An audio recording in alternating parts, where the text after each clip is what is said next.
Yeah, so tuseme most of the young people when you go for political rallies wanaenda kufanya nini? I would say they are there on assignment. Wameitwa, wamemobiliziwa, wako kwa list ya mtu fulani, wamepewa t-shirt, wameambiwa watengeneze banner, go and say for example this and this tosha. And after that they like on a payroll ya siku. So they go there because they are called. It's a hustle. Oh, okay.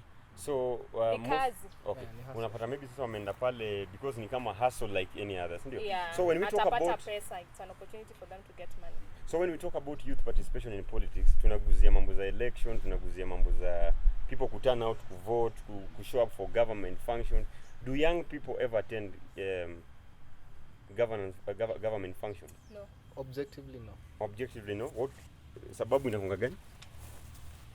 I don't think for one you can be involved in something you don't completely understand. Oh, okay. So I think there are very few young people who, number one, have the interest and the time to understand our government in itself. Because I recently just found out that 30% of the county's money is allocated to youth development. I never knew that before yesterday. You see? So I feel like there's a lot we don't know about the government yet. That's why you can't always jingiza tu jitume. Because unajua unaweza fika huko ulize wewe umekuja kufanya nini? What will you say? And you have no idea nini nafanyika. You have no idea what's happening. So generally just talking about young people, enhancing the participation of young people in politics, ndio. Yeah. So we are expected kama sasa hizi, if you listen to the previous episode, ilikuwa inasema vijana wengi ni kama like ile atutrust serikali. Na kuna watu wengine wanasema ni sisi ndio hatujitumi kutrust hiyo serikali. Kuna wale watakwambia pia ni serikali yenyewe pia sasa I trust vijana, ndio. But then now it also comes to the point here, we are the majority in our country. Why are we begging? Why are majority people begging to be involved? Someone among the panelists alikuwa amesema hapa hivi as some of the solutions, and if I remember very well, kulikuwa na hii issue ya nothing will be there for us without us. Are young people ready really hata kwa hiyo involved kwa hiyo politics yenyewe? Maybe tuanzie na wewe hapo John. Sikila mtu. You know, when we talk about this change, like how many are actually ready for change? So for example, if we're supposed to organize ourselves to go and picket for parliament because there are some policies that are not being addressed as young people, how many young people watajitolea wakuje to mobilize to actually tuanze kupicket? You know, change, the kind of change that is required, it needs us to be unconventional. Okay, in the sense that it is true we don't have the resources like these large political parties to kwanza mobilize ourselves in large numbers. So at the end of the day, it's like while we must just really ask ourselves, we want change, but are we really ready for that change? Are we ready for that change? I would say no, and also to pick up from what he said, you know, he's talking about change, but for me, I think even before we get to the point where we have change, I don't think as young people we understand the importance of engaging in politics and policies and how these things affect us. And a lot of attitudes from young people that I get when I interact with them, wanaonanga hiyo ni kitu ya you know, it inanisaidia aje. In fact, they ask you to vote inanisaidia aje, how will you change my life?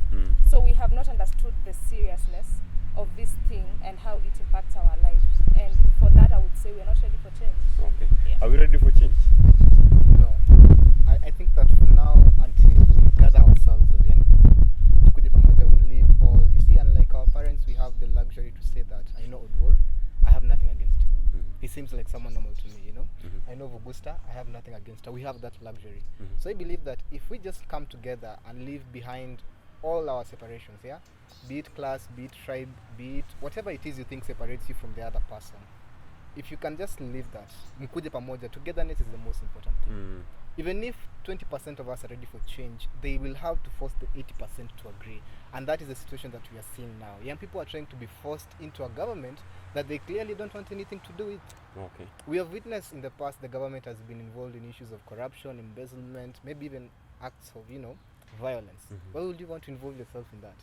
So you see, unless we are together, unless we understand each other and we know what change we want, by the way, that's very important, and why we want to change anything, then I guess we can now start to say we are starting to be ready. Okay. for that change. Vugusta tumeongea naye mara mob sana. Though amekuita Vugusta. Ameita Vugusta na ameita Oduoru ni Oduho. Oh, I'm sorry. Okay, so sawa, but anyway ni sawa. So Vugusta kuna time kwa tunaongea naye ulikuwa unaniambia yani kuna vitu unajiangalilianga na unaona tu around, then you even wonder really are young people ready for the change that we are talking up hivi around, ndio?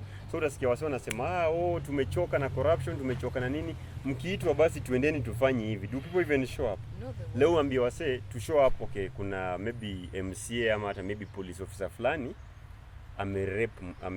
amedefile mtoto, si ndio? Ama mtu fulani amefanya kitu kama hivi, tuendeni pamoja. Do you people even show up? No. Mhm. You're left on your own. People will psych you up. Mhm. They will tell you we are coming. But when it comes to actually being in that place, they scare away.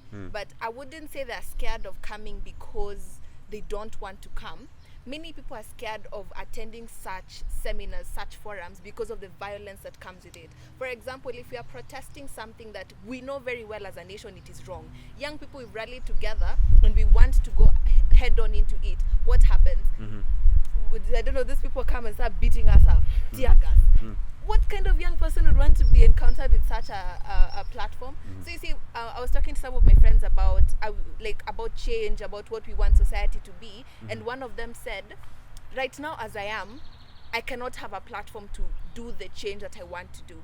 Why? Because everything is so formed against me that no matter how hard I try, it seems like I'm doing nothing. Okay. So what will I do? I will find money, I will become successful, because apparently it seems in the society we live in, it is only successful people that can actually be heard when they speak. So Vugusta hebu shikilia tu hapo hivyo, because we are asking ourselves kama vijana wako ready for the change that we are asking for, ndio? Tukiangalia in the traditional Kenya vile ilikuwa, when we talk of the Kibakis, Orengos, Martha Karua, Martha Koome, akina Orengo, akina Raila, when they were young people, wasi walikuwa wanajituma. Yani ile tulikuwa unasikia yani tear gas was not an issue. Tukishaamua leo ni nani amekosewa tunaenda. Do you think that is something that we are ready for? Because I think anyway it is part of that change process. Are we really ready for that? That sacrifice? We are not, and it's, I mean, I'd go back to what I said. Unless you see the importance of doing that and what is at stake, you just can't bring yourself to do it. Yeah, and I don't think most of us, maybe a few of us are, but most of us are not to that are not at that point where they see they want that unconventional change that he's talking about and are willing to take those steps to get But there. like you said, it needs you to be intentional. For example, you need to see value in changing it for you to be able to do it. Right now, so many young people on the streets fighting for the rights that they want to receive. For example, if it's feminism, people are doing that. If it's gay community, people are doing that. Like, people are starting petitions, signing petitions and stuff like that. So they're actually doing things that they want to see happen. And most people don't tackle the government in the aspect of politics. Most young people don't tackle the government in the aspect of politics because, as we all know, politics is a dirty game. And who would want that on their lives? Okay. So I feel like if it is change, we are ready for change. But in the political sector, we might be ready for it, but the circumstances against us are far too many for us to indulge in it. Okay. Right. So if I may pick up from her, what you've stated about the Kibakis, the Railas, the only distinction I see is the circumstances we are in. Okay. Although they had some obstacles, objectively, if you look at it, if Raila were to be reintroduced today as a young person, I can almost guarantee that he will not succeed in that field. It has become congested. It has become almost, controlled. That the only reason why we have politics is because we have democracy, and the only reason we have democracy is because we don't want to be controlled. But now, if every single thing that involves every aspect of governance is dictated to us by somebody whom we call for our own pleasure a tycoon, then how can you expect us to? Unajua hata ukijituma, the question is, unajituma uende wapi? Ukifika pale mbele you are told, my guy, unataka tu kuenda bure bana. Why are you trying to rile up, to bring up issues? Okay. If I Okay. may answer the question. Naona kuna hata audience wameshikwa na hasira, kuna Yeah. mkono imenuliwa pale, atakuja tu. While surely a few of us, and not many, may be ready to start picketing like our forefathers did in their time, we're living in very different times. I don't think that is any way to bring about the kind of change That's that we need. Oh, okay. Because there's just a genuine sense of helplessness. Because whenever addressing youth when it comes to matters politics, there's just a general sense of helplessness. It's like, okay, we can discuss all these ambitious ideas about bringing about change, but it ultimately culminates into one thing.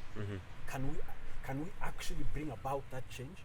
Many young people don't believe young people can bring about that change. So that And even the we young don't people even believe in themselves, ndio? ourselves. Yeah. Yes. Okay. Sasa okay. You want to say something? Sijui kama tutapik tu maybe come tuingie tu hapa kidogo. Kuje tu si. It's just a question. Yes. Kama tu ndio hata sauti yako pia isikike hapa. Sawa? Yeah. Hapo hivyo ataonekana ni sawa. Endelea. Yeah, I wanted to ask Bugutsa, if I hope I got your name correctly. There's the issue of situational circumstances when it comes to how young people want to participate in politics still apply when it comes to voting. Because personally, I think the digital space came with opportunities, but also made as young people complacent in that we make a lot of noise On social media. But when it comes to turning up, even to voting, we don't do. I'll give an example of how we sometime back crafted is Peter Kenneth. PK was well crafted as Peter Kenneth alishinda election on social media. As a very Tukajua good that's the leader. president, right? Yeah. And PK invested so much in the digital spaces, but when it came to the actual voting on that day, no, we didn't have the young people. Alishindwa hada coming na out to Abdu Badida vote. mwalimu. Yeah. So I Yeah, think wonder we've bana. become Rest up on the guy. complacent. It's not just about the situation, because if it's the situation, then we'd have young people coming out to vote. But that's exactly it. The situation, the circumstances. It's a different age. It's a different era. But we're still complying into systems of the past. In the past, the only platforms that were there were physical platforms, Yeah. face-to-face platforms. You tell people, come vote for me. You rile people up. You campaign, and people will go to the ballot and they will vote. But right now, where every person is the digital platform, definitely. So where will you campaign mostly to reach these young people? It's the digital platforms. So why aren't we taking advantage of the digital platforms and the change we are so speaking about, the technology we've developed, every single step we've taken into the technology, and yet like we have technology, why aren't we voting online? Because it's a new age, but we're still doing things in the 10th century or something. Like we're still forming, doing things, and always it's like times have changed, like you said, different circumstances than the past. The past you'd campaign, people would go and vote.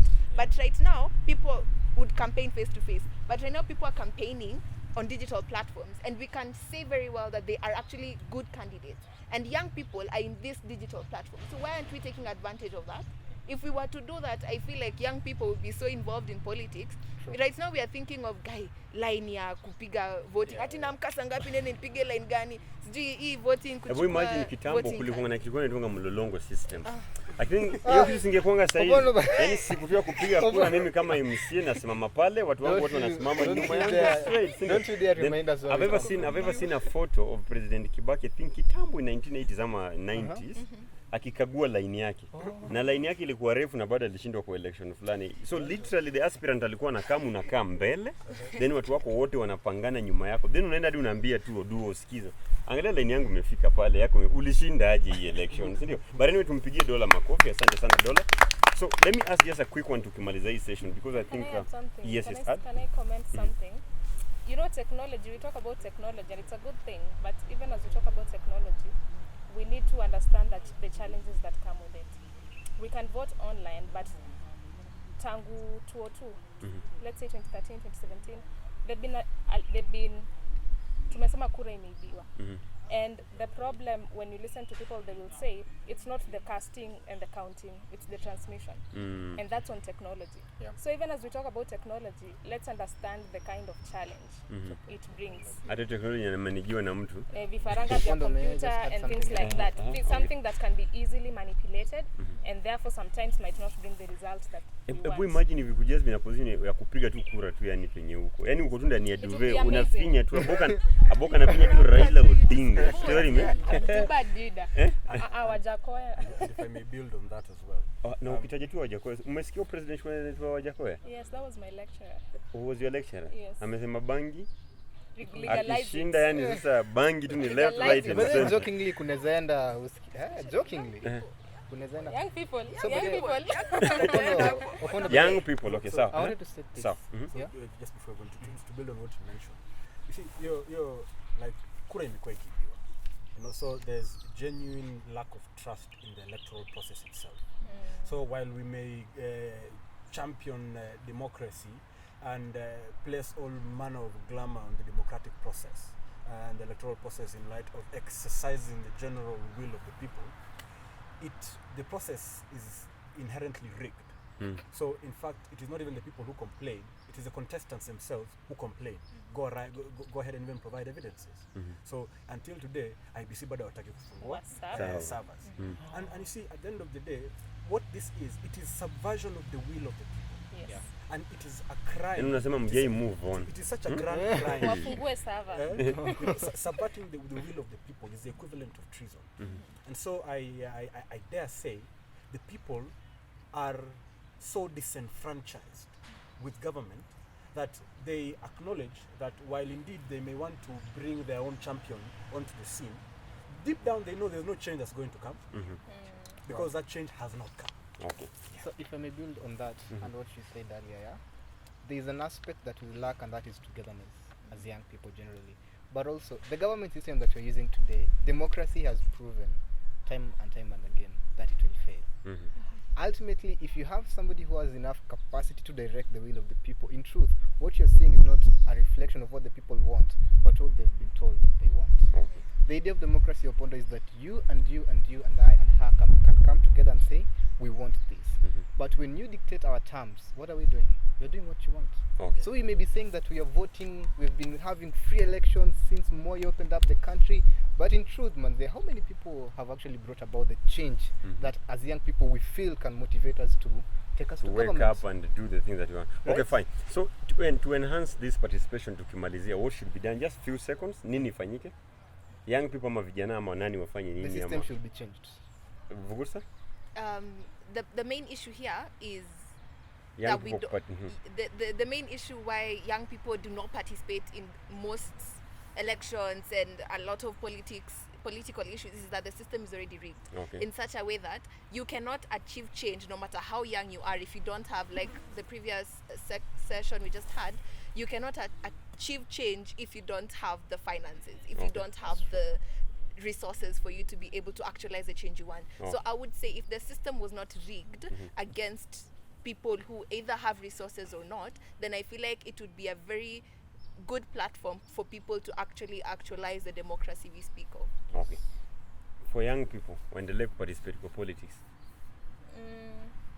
You have to create avenues for them to participate because right now, yani, you know, you see how young people are engaged, and someone engages you when they want to engage you, when it's beneficial for you. Okay. But they don't bring you to the table and ask you what kind of policies do you want my government to have for young people. So there's not, so I would say meaningfully engage young people, but I would also say on the part of young people, I know we are helpless, but there's still something we can do. We have seen a lot of young people try to be MCAs right now. We don't know how far that will go, but at least that interest is important because yes, you know, we are so fixated in the presidential race and that we care for the president and we think when we elect a good president, that's it. But some people have really benefited from electing good MCAs, good MPs, good governors. So let's see what we can do here. Let's see who we can because you can elect a good MCA, and the chances of the MCA rigging or that voters being rigged at that level is very minimal. Yes. Avenues of participation, so I'll do in a few seconds. So to bring about change, we need power, and that power can only be found in government. Now it creates a paradox. How do we get into the government that we're already frustrated on getting into? And if you ask me, I think Malcolm X put it very well. It is either the ballot or the bullet. Because why should we beg? We know that we are the majority. All we need to do is organize ourselves and mobilize ourselves in our numbers. Then, even if they attempt to rig the election, but even Thomas Sankara got into power with a popular coup. So if you ask me, we need to do ultimately that which we must do and not beg for anything. This same young people wanaogopa tear gas wanaambia either the ballot or the bullet. But the point is, Hao watu wanaogopa tear gas. the solution is Okay. No, the revolutionaries come around and bring about a glimmer of hope. Yes. Right? They bring about they achieve a paradigm shift on a mass scale. Now this is the unconventional change that we need. absolutely. Reactive revolutions are no longer tenable in our time. What we need is a proactive revolution. A discussion for another time. Tuwapigie makofi. Tuwapigie. No. Tuwapigie makofi. Hii conversation Nilikuwa niangushe ingine bana. Niendelee sasa online. Ungewacha Okay, niangushe fine. moja hapo. Chapa moja, angusha moja tumalize basi. Okay, sawa. I like what you said about revolution. And maybe we can borrow, because we're young people and technology, we can borrow from Northern Africa and see how those countries went about it. But also what I know about Arab Spring and the revolution in those Arab countries is there was instability after that. You know, right now we want change. We want to get out Uhuru and the Railas, but we don't know what we need to do after. So that will destabilize us. So even as we want unconventional and we want to change, what do we do next after we tumeshwa Uhuru and then? If I may answer that, Okay. if I may answer that while Yes. continuing in my, I think that if you can anticipate a mistake, then you can mitigate the risks to Okay. answer that question.